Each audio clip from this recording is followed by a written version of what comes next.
Hello students, welcome to this lecture on digital electronics and microprocessors.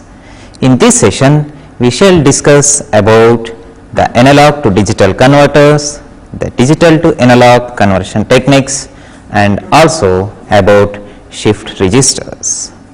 These three topics are necessary for you to hold a good grip on the subject of memories, because these form a part of the memories also. In sequential circuits also they are very widely used. So, we shall begin with these data converters. As part of the analog to digital and digital to analog conversion, we shall discuss about the need for analog to digital and digital to analog conversion, the D2A conversion techniques using R2R ladder network, and how the analog to digital conversion is performed using successive approximation method. The first question arises as if why we require the analog to digital conversion and also the digital to analog conversion. It is necessary because in general the equipment we used will consist of both analog as well as digital signals. Out of this, due to the advantages possessed by the digital and analog signals individually, we prefer some measurements in those parameters only, but at times it will be necessary for us to convert one form of the data to another form.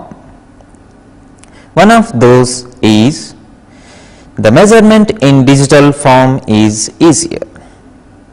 Students, most of the times in your laboratory work, you should have observed that the measurement of voltages, currents and many other parameters will be easier when we use the digital multimeters and so.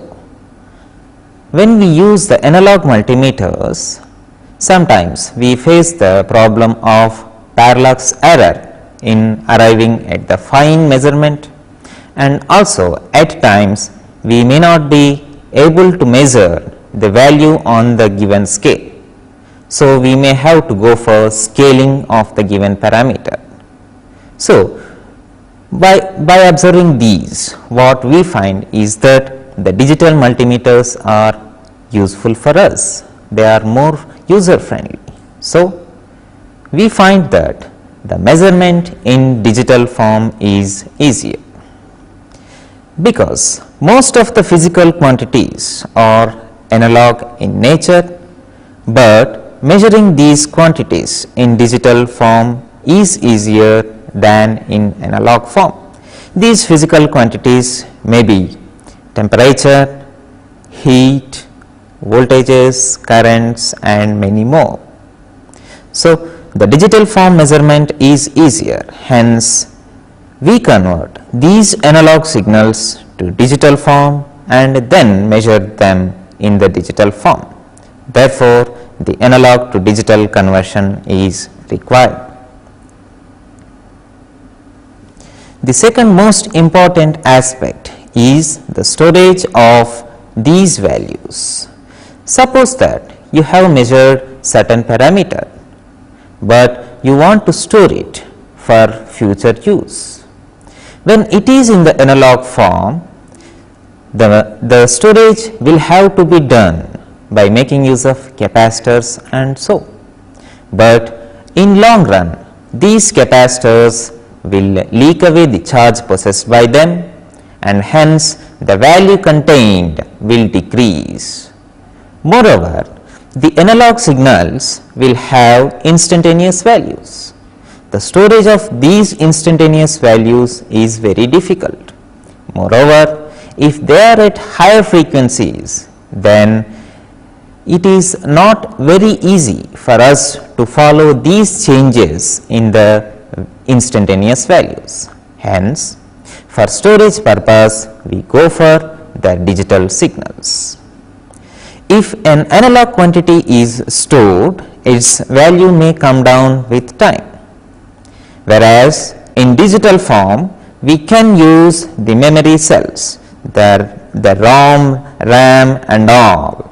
The memory systems that we have discussed previously will be useful to store these digital data. Hence, to store a given value that should not change with time, we go for the digital form of the values. This is the necessity for analog to digital conversion. As an example, we shall see. Here you can find a telephone signal connected to a computer. Most of the times you should have seen the internet connection at your laboratories. How the wire is coming to the computer. The telephone line is terminated in a device called as modem. What does it do? It converts the analog signals coming over the telephone line into the digital form on which the computer works. So, here in this example you can find that this telephone contains analog signals. Those signals are converted into the digital form by using this analog to digital converter. Those digital signals will be processed by this digital computer. Then why a digital to analog conversion is required? Once the computer performs the required process on the values, the user requires the processed values. Hence, to get back those processed values in their original analog form, we require a back converter, that is the digital to analog converter. So, to get back a quantity processed or stored by the digital system, a digital to analog conversion is required. See here, suppose that some sound or a talk was stored previously in a computer. Now, if we want to